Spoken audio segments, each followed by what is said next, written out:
Springtime a la carte by O. Henry. It was a day in March. Never begin a story this way when you write one.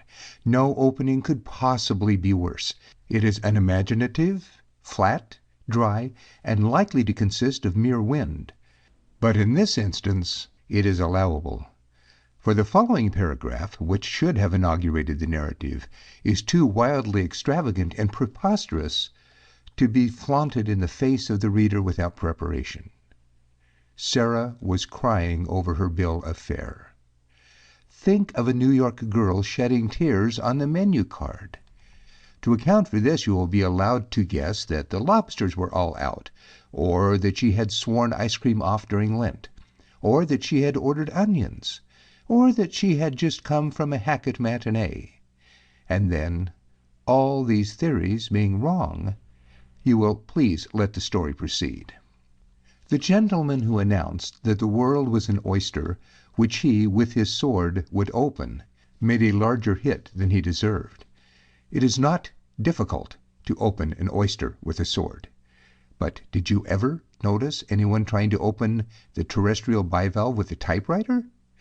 Like to wait for a dozen raw opened that way? Sarah had managed to pry apart the shells with her unhandy weapon far enough to nibble a wee bit at the cold and clammy world within. She knew no more shorthand than if she had been a graduate in stenography just let slip upon the world by a business college. So, not being able to stenog, she could not enter that bright galaxy of office talent. She was a freelance typewriter, and canvassed for odd jobs of copying. The most brilliant and crowning feat of Sarah's battle with the world was the deal she made with Schulenburg's home restaurant. The restaurant was next door to the old red brick in which she hall-roomed. One evening, after dining at Schulenburg's 40-cent, 5-course table d'hôte, served as fast as you can throw the 5 baseballs at the colored gentleman's head, Sarah took away with her the bill of fare. It was written in an almost unreadable script, neither English nor German, and so arranged that if you were not careful, you began with a toothpick and rice pudding, and ended with soup and the day of the week. The next day Sarah showed Schulenburg a neat card on which the menu was beautifully typewritten, with the viands temptingly marshaled under their right and proper heads, from hors d'oeuvres to not responsible for overcoats and umbrellas. Schulenburg became a naturalized citizen on the spot. Before Sarah left him, she had him willingly committed to an agreement. She was to furnish typewritten bills of fare for the 21 tables in the restaurant, a new bill for each day's dinner, and new ones for breakfast and lunch as often as changes occurred in the food or as neatness required.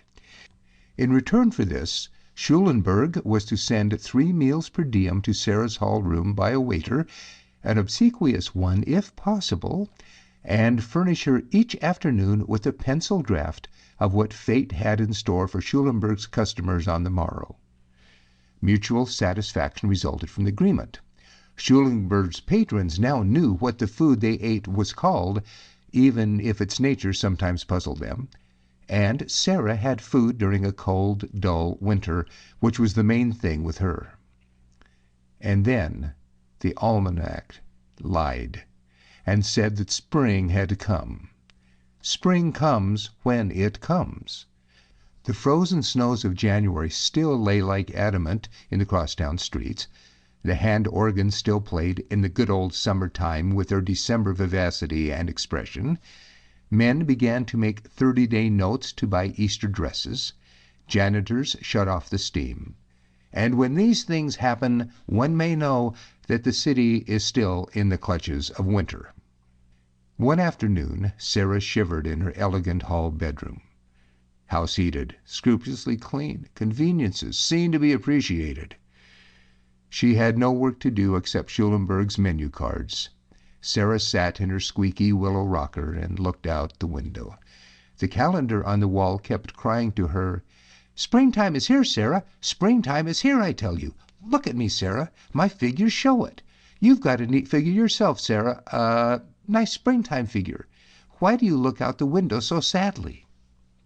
Sarah's room was at the back of the house. Looking out the window, she could see the windowless red brick wall of the box factory on the next street. But the wall was clear as crystal, and Sarah was looking down a grassy lane shaded with cherry trees and elms and bordered with raspberry bushes and Cherokee roses. Spring's real harbingers are too subtle for the eye and ear. Some must have the flowering crocus, the wood-starring dogwood, the voice of a bluebird.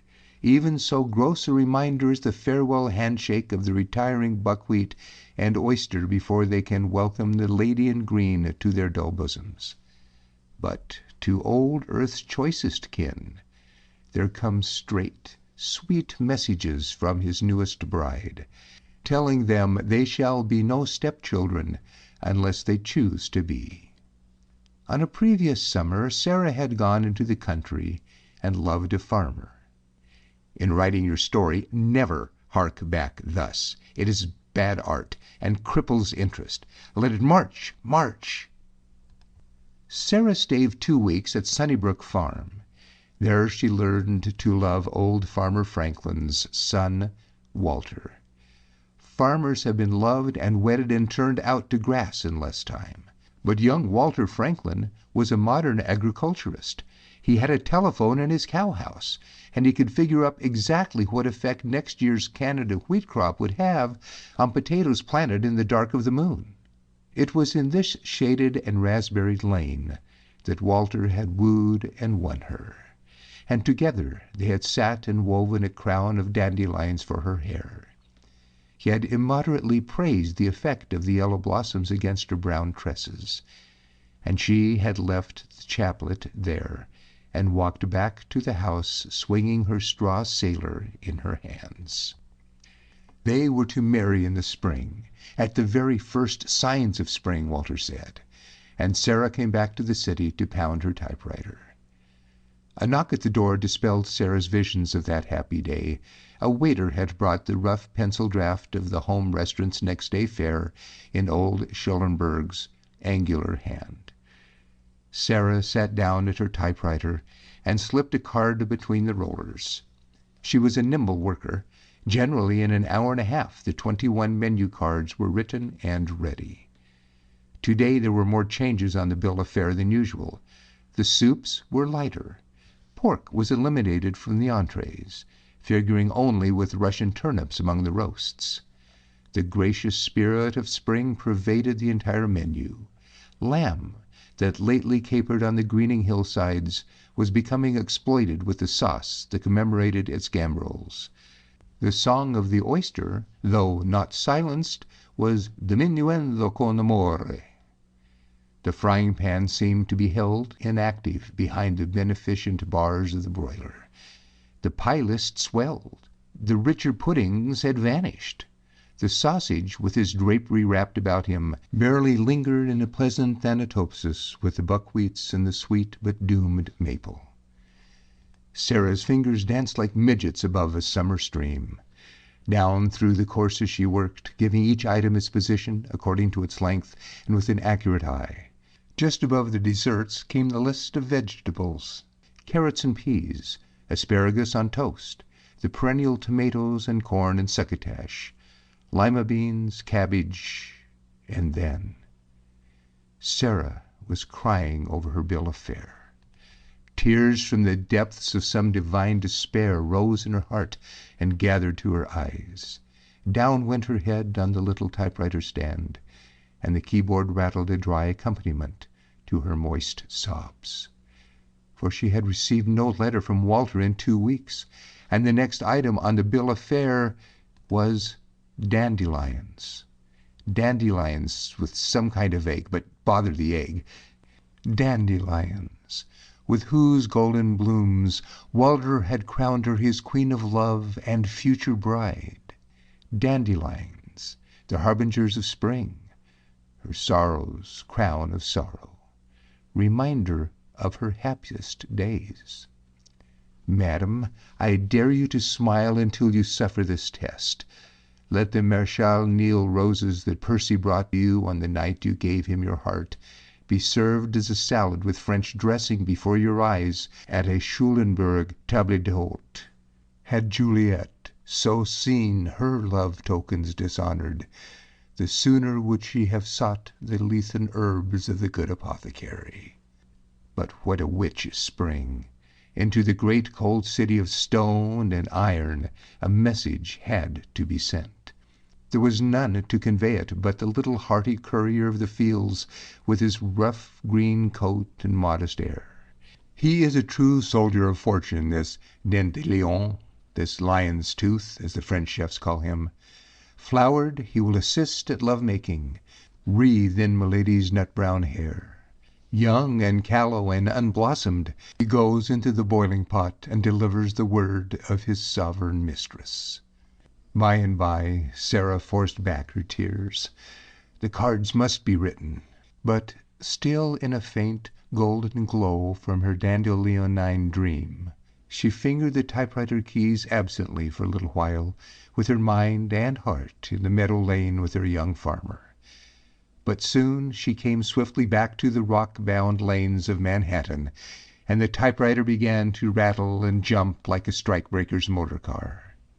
At 6 o'clock the waiter brought her dinner, and carried away the typewritten bill of fare. When Sarah ate, she set aside, with a sigh, the dish of dandelions with its crowning ovarious accompaniment. As this dark mass had been transformed from a bright and love-endorsed flower to be an ignominious vegetable, so had her summer hopes wilted and perished. Love may, as Shakespeare said, feed on itself, but Sarah could not bring herself to eat the dandelions that had graced as ornaments the first spiritual banquet of her heart's true affection. At 7:30 the couple in the next room began to quarrel. The man in the room above sought for A on his flute. The gas went a little lower. 3 coal wagons started to unload, the only sound of which the phonograph is jealous. Cats on the back fences slowly retreated towards Mukden. By these signs Sarah knew it was time for her to read. She got out The Cloister and the Hearth, the best non-selling book of the month, settled her feet on her trunk, and began to wander with Gerard. The front door bell rang. The landlady answered it. Sarah left Gerard and Denny's treed by a bear and listened. Oh yes, you would, just as she did. And then a strong voice was heard in the hall below, and Sarah jumped for her door, leaving the book on the floor in the first round easily the bear's. You have guessed it. She reached the top of the stairs just as her farmer came up, 3 at a jump, and reaped and garnered her with nothing left for the gleaners. "Why haven't you written? Oh, why?" cried Sarah. "New York's a pretty large town," said Walter Franklin. "I came in a week ago to your old address, found that you went away on a Thursday. That consoled some. It eliminated the possible Friday bad luck. But it didn't prevent my hunting for you with police and otherwise ever since." "I wrote," said Sarah vehemently. "Never got it." "Then how did you find me?" The young farmer smiled a springtime smile. "I dropped into that home restaurant next door this evening," said he. "I don't care who knows it. I like a dish of some kind of greens at this time of the year. I ran my eye down that nice typewritten bill of fare looking for something in that line. When I got below cabbage, I turned my chair over and hollered for the proprietor. He told me where you lived." "I remember," sighed Sarah happily. "That was dandelions below the cabbage."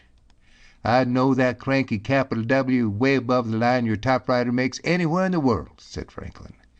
"Why, there's no W in dandelions," said Sarah in surprise. The young man drew the bill of fare from his pocket and pointed to a line. Sarah recognized the first card she had typewritten that afternoon. There was still the rayed splotch in the upper right-hand corner where a tear had fallen. But over the spot where one should have read the name of the meadow plant, the clinging memory of their golden blossoms had allowed her fingers to strike strange keys. Between the red cabbage and the stuffed green peppers was the item, Dearest Walter, with hard-boiled egg. End of Spring a la carte by O. Henry.